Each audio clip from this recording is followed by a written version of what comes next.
Selamat siang Mas Afif. Siang Bu. Sebelum kita memulai konseling individu, marilah kita berdoa terlebih dahulu.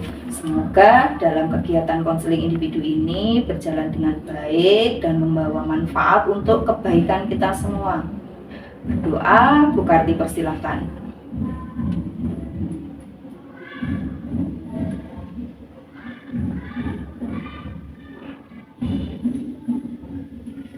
Berdoa selesai. Mas Afif, bagaimana kabarnya hari ini? Alhamdulillah sehat Bu.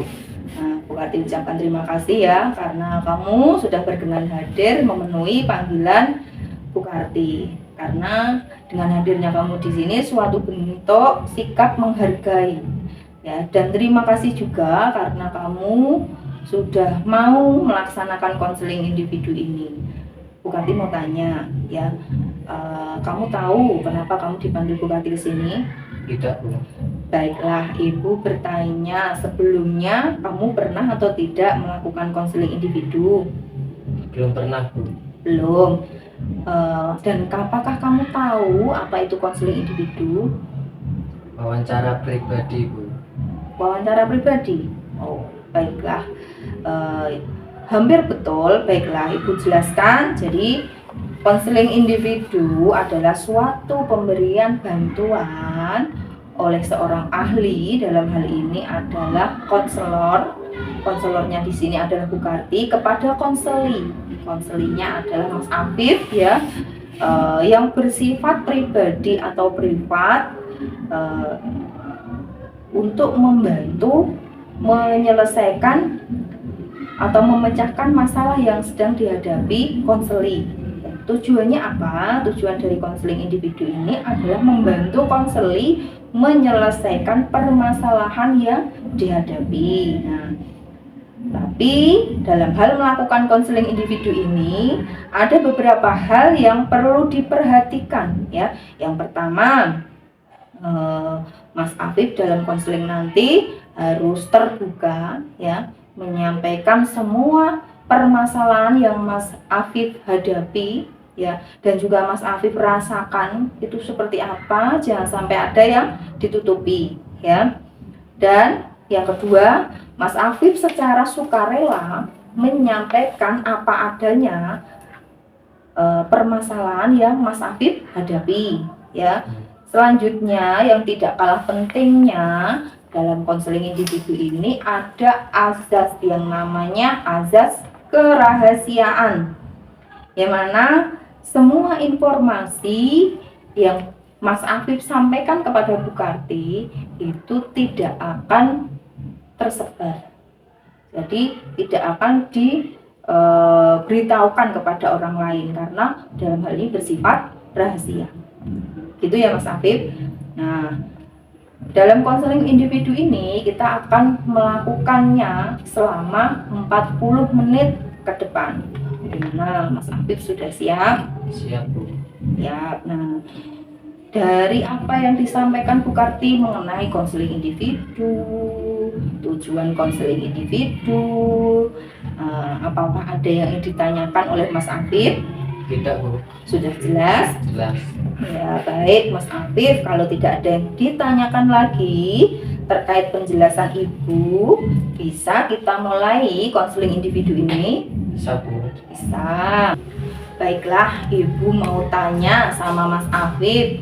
Mas Afif, berdasarkan informasi dari wali kelas Mas Afif itu katanya sering membuat keributan di kelas, menyuraki teman yang salah saat maju ke depan ya. Seringkali juga kakak Mas Afif itu mudah emosi dan cenderung agresif. Apa betul itu? Betul Bu. Ya. Tapi boleh saya ceritakan dulu Bu? Ya, silahkan. Bagaimana ceritanya? Sebenarnya saya itu kalau tidak diajarin duluan saya nggak bakal emosi Bu. Ya. Sebenarnya anak yang saya sakitin adalah anak yang pernah nyakitin saya juga Bu. Menurut pemahaman pernah menghina saya Bu. Jadi saya tidak terima dan membalas saat ada kesempatan Bu. Begitu. Itu untuk membuat keributan itu seperti apa ya Mas, kalau Bu Karti boleh tahu? Saya sering berkata kotor dan tidak baik Bu, sehingga memicu keributan di kelas. Kalau boleh tahu ya Mas Afif sering berkata kotor dan tidak baik seperti itu.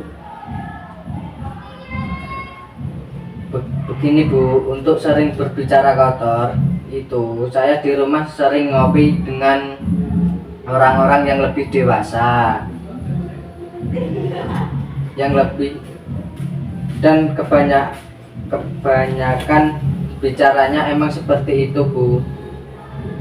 Jadi Mas Afif mengikuti cara bicaranya orang dewasa tersebut. Iya. Ya Bu. Baiklah Mas Afif, ini kan lingkungan sekolah ya Mas Afif. Ya, perlukah Mas Afif membawa pergaulan Mas Afif yang ada di luar sekolah, misalkan di warung kopi itu, untuk dibawa ke sekolah? Perlu apa tidak pergaulan seperti itu dibawa ke sekolah? Tidak Bu. Tidak. Baiklah, satu lagi ya Mas Afif, Bu Karti ingin bertanya terkait kejadian yang kemarin ya. Kemarin kan terjadi di kantin itu, sebenarnya kronologinya bagaimana? Begini Bu, kemarin saya pada waktu bel istirahat saya bergegas ke kantin untuk membeli jajan. Namun pada saat saya sedang mengantri, ada adik kelas menantang saya sehingga saya tidak terima Bu. Saya langsung ngajak dia berantem, terus saya pukul Bu. Oh gitu ya. Nah pada saat kamu mukul itu kira-kira ada siapa saja? Ada banyak murid yang lain Bu. Nah apa tidak ada rasa takut atau malu dengan adik kelasmu? Ya pada saat itu kan emosi Bu. Apa kamu tidak kasihan dengan adik kelasmu? Ya sebenarnya kasihan Bu, tapi saya sudah terbawa emosi. Terus apa kamu kemarin dengan wali kelasmu sudah disuruh untuk minta maaf? Sudah Bu. Nah, sudahkah kamu minta maaf? Belum Bu, masa saya kakak kelas harus minta maaf ke adik kelas Bu? Nah, apakah untuk meminta maaf pada seseorang itu perlu merasa siapa kita, terus kepada siapa kita minta maaf? Ya kalau memang kita niatnya baik, mau minta maaf ya kita harus ikhlas, tidak boleh ada rasa merasa, wah aku ini kakak kelas, kenapa harus minta maaf kepada adik kelas? Harusnya tidak ada rasa seperti itu, gitu ya. Baiklah, berdasarkan cerita kamu yang mana, yang pertama tadi kamu menyoraki teman di kelas, terus kamu berkata kotor dan tidak baik, memukul adik kelas, itu kira-kira termasuk perilaku yang bagaimana Mas Afif? Termasuk perilaku tidak bisa mengendalikan emosi Bu. Betul sekali. Lalu apakah Mas Afif ingin mempertahankan sifat yang tidak bisa mengendalikan emosi tersebut? Jujur ya Bu, sebenarnya saya itu pengen sekali bisa mengendalikan emosi saya Bu. Oh ya, kalau Bu Karti boleh tahu ya, apa akibat dari sikapmu yang demikian itu? Misalkan tidak bisa kontrol emosi, sering marah, terus merasa paling tinggi, itu akibatnya apa ya? Setelah saya melakukan sesuatu yang seperti itu Bu, Iya. menjadi seseorang yang dijauhi oleh teman-teman sekelas dan juga teman-teman sekelas, bahkan banyak yang tidak mau dekat dengan saya karena sifat saya ini Bu. Nah, setelah kamu tahu akibat dari perbuatanmu itu, kamu masih ada waktu untuk memperbaiki kesalahan yang sudah kamu buat, karena pada dasarnya ya kita itu sebagai manusia itu harus senantiasa belajar ya. Dan salah satu perbuatan Mas Afif yang tidak bisa mengendalikan emosi itu, Mas Afif harus belajar, karena pada dasarnya manusia itu semuanya adalah belajar, dan belajar itu memerlukan suatu proses, sama termasuk Bu Karti juga belajar ya. Jadi sama Bu Karti, Afif itu sama-sama belajar. Nah, dari kejadian yang sudah kamu alami ini, jadikan sebuah pembelajaran bahwa kedepannya kamu akan belajar menjadi pribadi yang lebih baik, yaitu pribadi yang mampu memberikan manfaat baik untuk diri kamu sendiri maupun orang-orang di sekitar kamu. Begitu ya Bu. Saya juga ingin seperti itu Bu. Bagus sekali kalau kamu mau belajar dari segala kejadian yang sudah terjadi pada dirimu, karena itu jauh lebih baik daripada orang yang tidak mau menyadari kesalahannya sama sekali. Itu sudah bagus. Ya, Ya Bu. kira-kira kalau melihat permasalahan yang kamu alami, apa yang harus kamu lakukan? Setelah saya ingat-ingat apa yang saya lakukan dan saya sadar apa yang saya lakukan itu tidak benar Bu, maka saya akan meminta maaf dengan ikhlas kepada adik kelas dan juga meminta maaf kepada teman-teman saya yang tidak secara sengaja tersakiti oleh saya Bu. Bagus sekali itu Mas Afif, kamu benar-benar luar biasa, semangat untuk menjadi lebih baik. Begini ya, Bu Karti akan bercerita tentang pengendalian emosi atau pengendalian diri. Dalam hal ini ibaratnya adalah mana paku itu jika sudah ditancapkan ke dalam papan, kira-kira paku yang sudah menancap itu jika dicabut masih meninggalkan bekas apa tidak? Masih dong Bu, kan sudah dipaku Bu, pasti bolong. Nah itu ibarat sikap kamu. Mungkin orang-orang di sekitar kamu yang sudah kamu sakiti itu mungkin saja bisa memaafkan, tapi mereka belum bisa melupakan kejadian tersebut. Jadi ibaratnya seperti itu. Meskipun pakunya kamu cabut ya, meskipun pakunya kamu cabut, ibaratnya paku ini kan perbuatan kamu ya, sedangkan papan ini adalah mereka yang sudah kamu sakiti. Jadi meskipun itu sudah kamu cabut pakunya, tetap di papan itu akan meninggalkan jejak ya, dan jejak itu tidak bisa serta-merta hilang ya, tetap bolong seperti yang kamu katakan tadi ya kan. Iya Bu. Nah makanya dari kejadian ini Mas Afif harus belajar ya, belajar untuk mengendalikan emosi. Jangan mudah terpancing emosi hanya karena orang lain menghina Mas Afif, hanya karena temanmu pernah menyakiti Mas Afif tapi Mas Afif membalasnya di kemudian hari. Tidak masalah, misalkan teman kamu menghina kamu atau bagaimana, tidak perlu harus kamu balas dengan hal yang sama. Atau kamu merasa saya kan kakak kelas Bu, jadi tidak mungkinlah saya meminta maaf kepada adik kelas, seperti itu ya. Ya Bu. Bisa dipahami maksudnya Bu Karti? Bisa Bu. Nah setelah kejadian ini kira-kira selanjutnya apa yang akan Mas Afif lakukan? Saya akan meminta maaf kepada teman-teman yang telah saya sakitin Bu, dan minta maaf juga kepada adik kelas yang pernah saya pukul. Nah kamu akan satu minta maaf ya. Lah untuk itu apa yang bicara kotor itu, nah kalau boleh tahu ya Mas Afif kok bisa berbicara kotor seperti itu awalnya dari mana? Awalnya itu dari gerombolan saya Bu, Gerombolan di mana? di rumah, di warung gitu Bu. Saya itu bergerombolan itu kepada orang yang lebih tua daripada saya, jadi saya menirukan omongan yang telah orang dewasa itu bicarakan gitu. Oh, nah kira-kira kalau kamu bawa ke sini pantas apa tidak? Tidak Bu. Nah kalau itu tidak pantas untuk kamu lakukan, maka ya berdasarkan permasalahan yang Mas Afif hadapi tadi, dan Mas Afif juga ingin satu tadi mengurangi pergaulan kamu dengan orang yang lebih dewasa. Terus apa lagi? Mengurangi meminta maaf kepada adik kelas dan teman-teman. Terus apa lagi?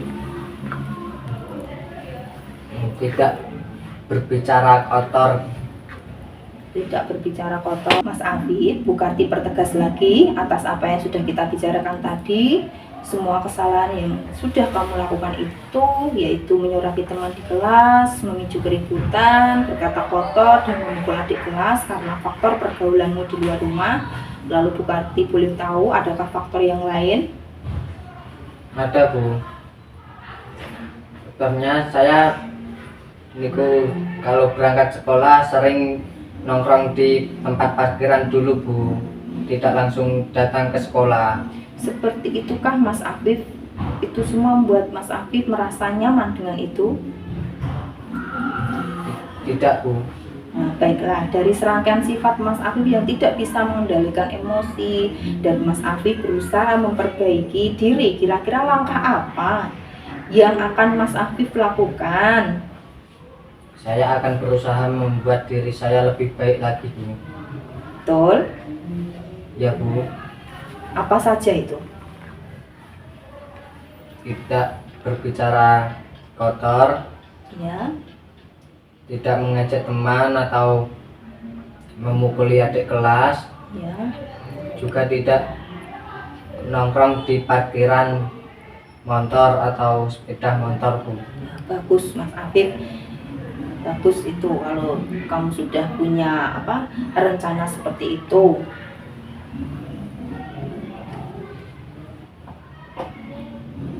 Saya misalkan kok kamu sudah berjanji seperti itu, tapi pada suatu hari nanti kamu melanggar apa yang sudah kamu sampaikan ke Bupati, kira-kira konsekuensinya apa?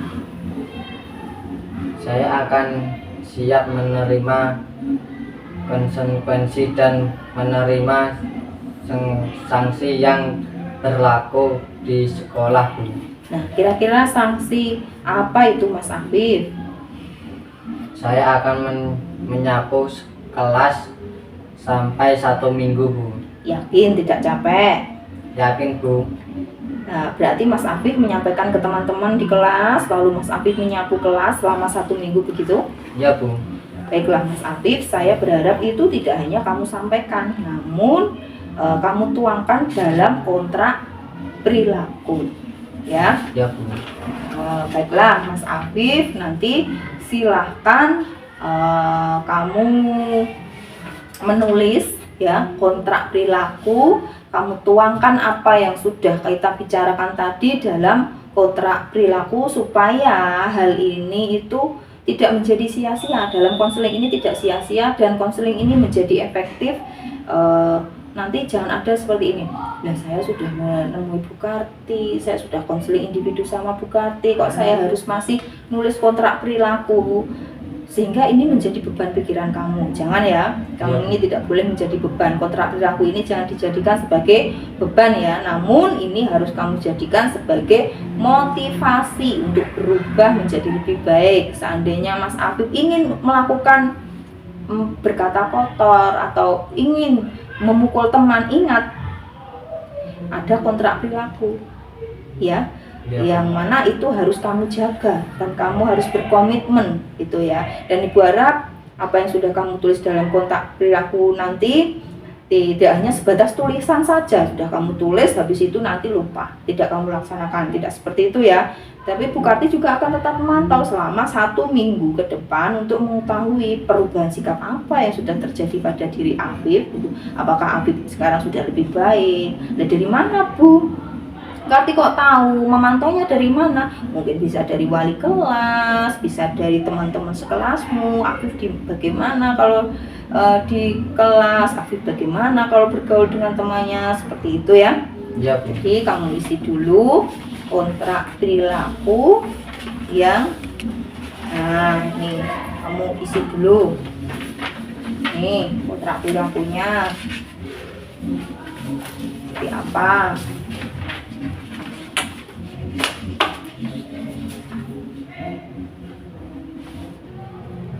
Nah, coba kamu baca kontrak perilaku mulai dari atas. Saya yang bertanda tangan di bawah ini Kontrak perilakunya dibaca. kontrak perilaku. Saya yang bertanda tangan di bawah ini. Nama Afif Ahmad Akrom, kelas 8A, nomor absen 2. Telah melakukan kesalahan atau pelanggaran tata tertib sekolah, yaitu 1. Berbicara kotor, 2. Memukul adik kelas, 3. Menongkrong menyoraki teman di kelas. Sebagai akibat atau konsekuensi atas tindakan saya tersebut, maka saya 1. Mengurangi pergaulan saya di rumah dengan orang yang lebih dewasa. 2. Tidak nongkrong di tempat parkir. 3. Lebih banyak istighfar.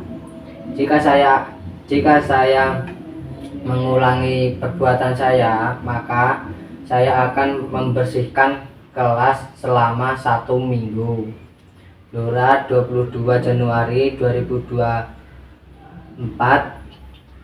Afif, tanda tangan Afif.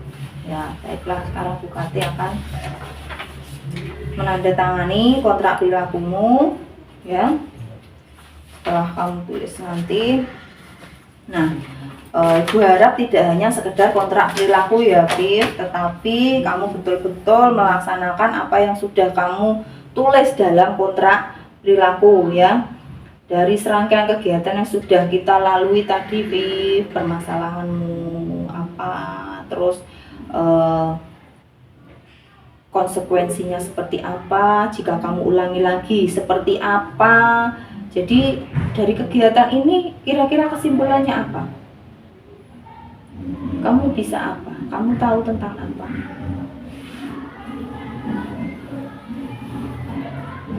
Saya bisa mendapatkan pembelajaran tentang cara mengendalikan emosi, Bu. Nah, apa saja masih ingat? Saya akan mengurangi berbagai di warung kopi dengan orang-orang yang lebih dewasa dan tidak nongkrong di tempat parkir. Terus satu lagi, lebih banyak istighfar. Nah, dalam mengurangi proses pengendalian emosi tadi, ya, Bukati akan memantau kamu setiap hari dengan menanyakan kepada guru, teman-temanmu di kelas, gitu ya, tentang progres atau perubahan yang kamu alami selama 1 minggu, ya. Nah, dari kegiatan ini Bukati minta tolong ke kamu juga untuk mengisi evaluasi, ya, evaluasi proses dan juga evaluasi hasil. Nah, ini kamu isi evaluasi ini.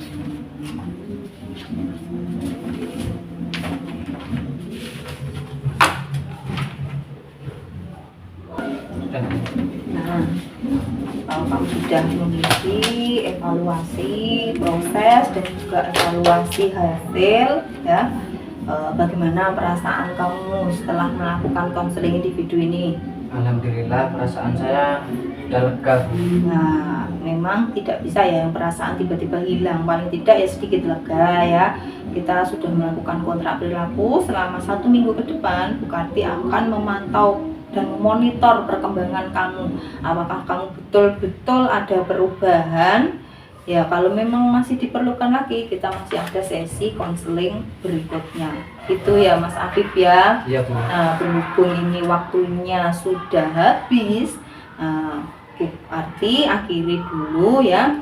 Tapi sebelum Bukati akhiri kegiatan konseling individu ini, ya, supaya kegiatan ini lebih bermanfaat untuk kita semua, kita berdoa dulu, ya. Berdoa dimulai.